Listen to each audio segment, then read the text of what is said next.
Hey, Becoming Disciplined. How y'all doing today? This is Tony Speaks, the most undisciplined man in the world. And also, I have nothing to sell you. I'm just trying to provide value to your life and also sharing my journey along the way of becoming a disciplined man. And I'm right out front and telling everyone, hey, I am right now the most undisciplined man, but I am becoming disciplined. So I am not going to wait until I become disciplined to write the book on discipline. I am writing the book as I learn and as I grow. And I have a second chapter of the book that I want to share with you just to provide some value in your life. And it's called The Reason. This is why chapter 2 is called The Reason. And of course, this is the first draft. So guess what? There will be many changes and many rewrites. But this is the first draft to the book, Becoming Disciplined. Before we can truly begin this literary journey, you need to understand something. A lack of discipline is the cause of most of our problems, both corporately and individually. In fact, I only use the word most because of the existence of genetic diseases and the presence of a few people in this world who are incapable of any strategy and creativity. For everyone else, it's not most, it's all. You don't need another idea. You don't need to be more creative. You don't need the hookup. You don't need another connection or even a guru mentor. As Tina Turner sang, you don't need another hero. In most cases, you only need discipline. I believe we all have serviceable ideas. All is slightly hyperbolic, but stick with me. Even a bad idea can work with enough discipline.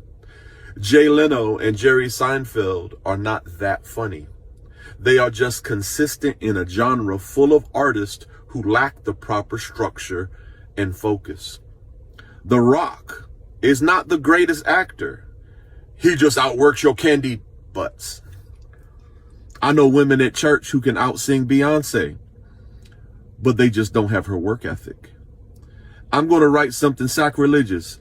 The NFL and McDonald's are not good ideas.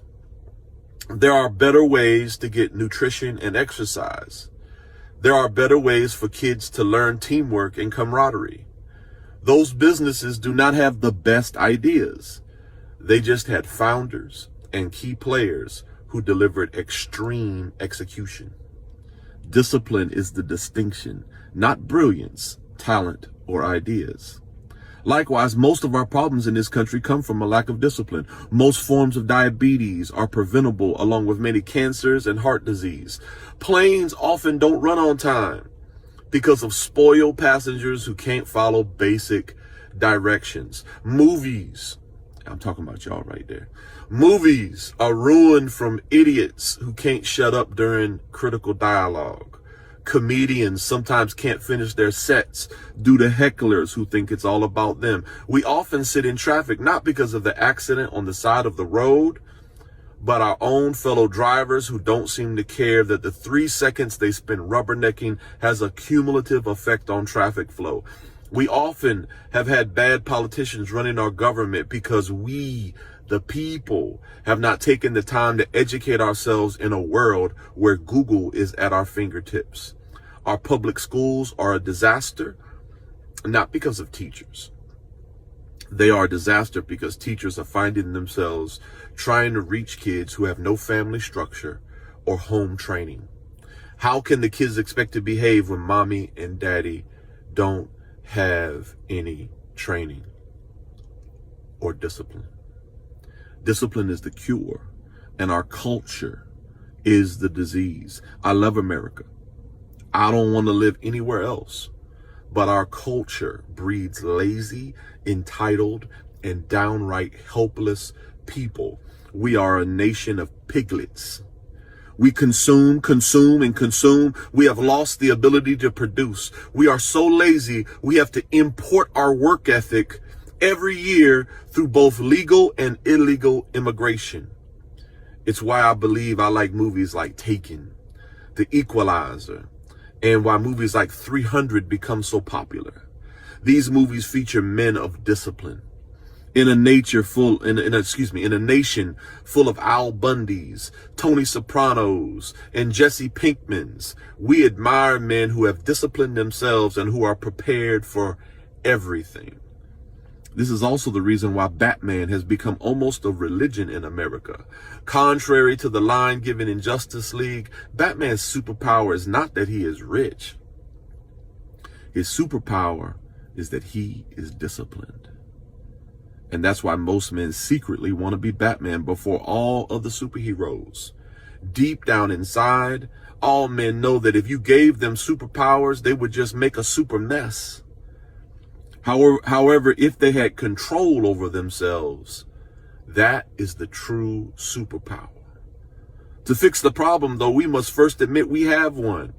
I began the brand Becoming Disciplined by stating out loud, I am the most undisciplined man alive. That wasn't the case. It's more hyperbole. But I stated it like an alcoholic affirms the presence of his addiction. We have to come clean. We don't have to claim the identity of weakness, but in order to correct the problem, we have to admit we have one. You don't need another pill. You don't need to purchase the latest home gym equipment. You don't need a better idea. It's not the teacher's fault. You don't need more money. You don't need a new outfit.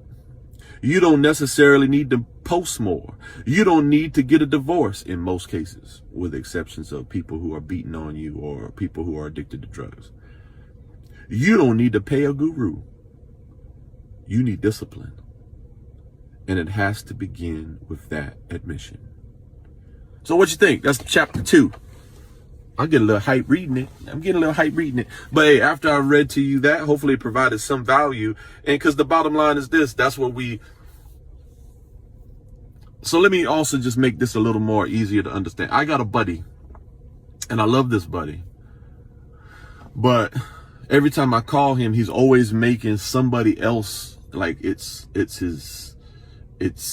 his ex-wife's fault, it's this person's fault, it's this pastor's fault, he's always blaming somebody else, and he doesn't realize he has to come to the conclusion. He has to beat it and drill it into his head. And he's even stopped calling me just because I have begun this, like, hey, bruh, it's not your ex-wife's fault, it's not your pastor's fault, it's not this person's fault, it's not this person's fault.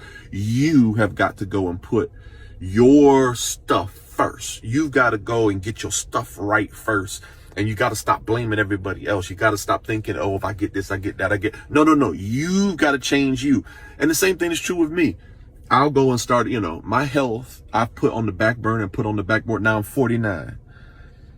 And the bottom line is this, I don't need to start another church program. I don't need to volunteer for nothing else. I don't need to do nothing. I don't need to even start no other business other than becoming disciplined. And I'm using becoming disciplined to kind of use motivation to do one thing, to get healthy.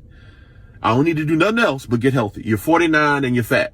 If you are almost 50 and you fat, you don't need to do anything else but get healthy. And that's my focus, because we have to come to the conclusion that I don't need to do nothing else. You need to get disciplined. You don't need to do nothing else. Because if we get disciplined, then everything else is going to it's going to be all right. The ideas will come. The ideals will flourish. The business will flourish. Everything else will work itself out. You don't need to even buy more clothes. Let me share this with you. The other day, I had to do a baptism, and I forgot to buy extra clothes, to change into after the baptism. And I had to go into the Dumfries Walmart. And, this was going to be clothes that I would wear underneath the baptism gown. So I was able to go into Walmart, and, it was a little too tight. It's not something I would wear because I'm heavy. But I bought something right off the rack at Walmart that would go underneath the baptism gown. And I was able to buy like a whole little outfit for like $20. And I was like, man, if I was a muscular dude, if I was disciplined, I could wear those kind of outfits all the time and not have to, basically, I was thinking, I was like, man, I always have to spend a little bit more on what I'm wearing because I haven't taken care of my body. If you take care of your body, you can look good in a $20 outfit. You don't need more clothes. That's my point I'm trying to make to you. You need more discipline. Because if I was disciplined, you ever seen it? Them real muscular dudes, they don't buy a whole lot of expensive clothes a lot of times. They can put anything on, and guess what? Their body is the clothes. Their body is the Prada. Their body is the designer outfit.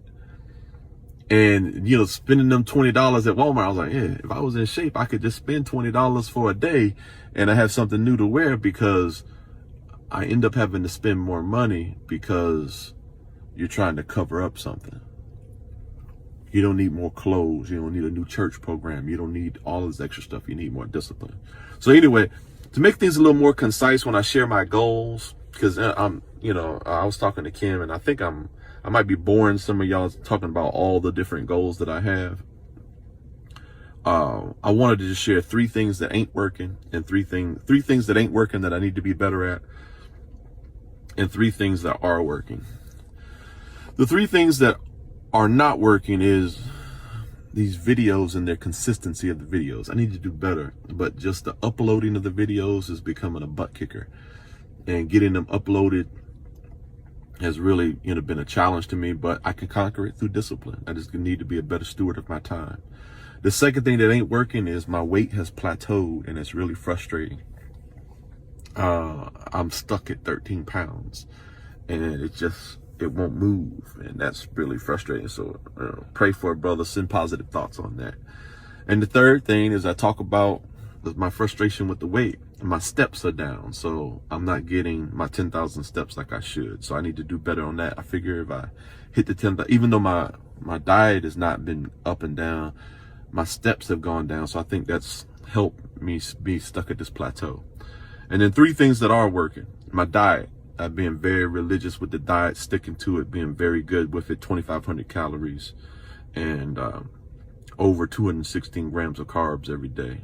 My blood pressure is good. That's 3 things that are working. And my weightlifting, even though no one can see it, and my little kids go and say, "Daddy, I don't see no muscle yet." I'm starting to feel, at least in the mind, I'm starting to feel muscle underneath the blubber.